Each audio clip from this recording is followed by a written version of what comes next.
নমস্কাৰ বন্ধু বান্ধৱীসকল, আজি অমৰা আচাৰৰ ভিডিঅ' এটা আপোনালোকলৈ আগবঢ়ালোঁ। আশা কৰোঁ ভিডিঅ'টো চাই ভাল পাব। অমৰা আচাৰৰ বাবে মই ইয়াতে 500 গ্ৰাম জোখৰ অমৰা লৈছোঁ।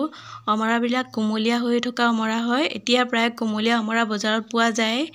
ইয়াৰে 500 গ্ৰাম আছে আৰু এতিয়া অমৰাখিনি ভালদৰে মই গোটেইখিনি ধুই কাপোৰ এখনেৰে পানীখিনি মোহাৰি লৈছোঁ। গোটেইখিনি অমৰা এতিয়া কটাৰীখনে মই সৰু সৰুকৈ টুকুৰা কৰি লৈছোঁ আৰু হাতখন চাওকচোন কেনেকুৱা কোলা হৈ গৈছেগৈ।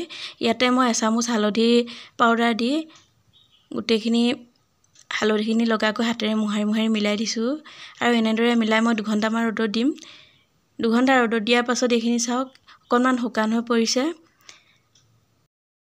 এতিয়া ইয়াতে দিবৰ বাবে মই মছলা লৈছোঁ 5 ফোৰণ আৰু তাতে ধনিয়া গুটি দি ধুই মই ৰ'দত শুকুৱাই ৰাখিছিলোঁ। এইখিনি এতিয়া ৰঙা হৈ যোৱালৈকে গেছত ভাজি ল'ম।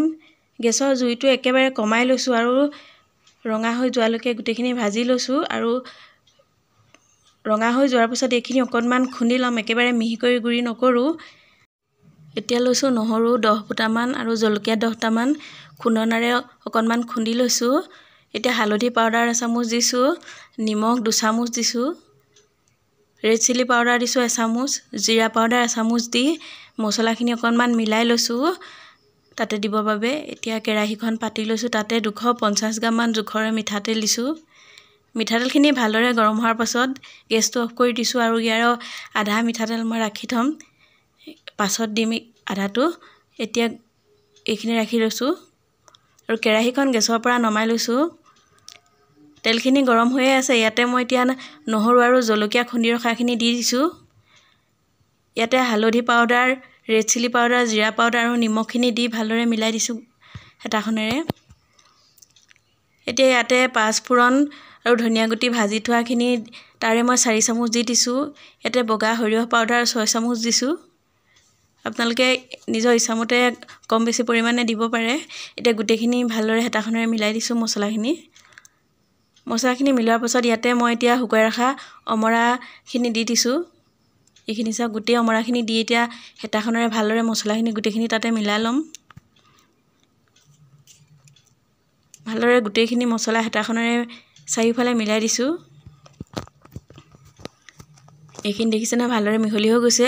এতিয়া মই যে কাঢ়ি ৰাখিছিলোঁ তেলখিনি ইয়াতে দি দিছোঁ ওপৰতে। এনেদৰে তেলটো দি দিলে আচাৰখিনিত তেলটো ওপৰলৈকে উঠি থাকে আৰু আচাৰটো বহুত দিনলৈ ভাল হৈ থাকে। এতিয়া মই ইয়াতে দি দিছোঁ আধা চামুচ হিংখিনি দি ভালদৰে মিলাই দিছোঁ গোটেইখিনি আৰু এতিয়া ঠাণ্ডা হোৱাৰ পিছত মই এটা চিচাৰ বৈয়ামত ভৰাই ৰাখিম। আচাৰখিনি এতিয়া মই এটা চিচাৰ বৈয়ামত ভৰাই দিছোঁ। বৈয়ামটো ভালদৰে শুকুৱাই লৈছোঁ। পানী থাকিলে আচাৰটো সোনকালে বেয়া হৈ যাব সেইবাবে।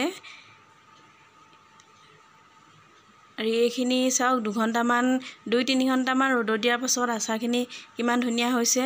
এনেদৰে মাজে মাজে ৰ'দত দি থাকিলে আচাৰটো বহুত দিনলৈ ভালে থাকিব আৰু খাবলৈও ভাল হয়। আজিলৈ ভিডিঅ'টো ইমানেই।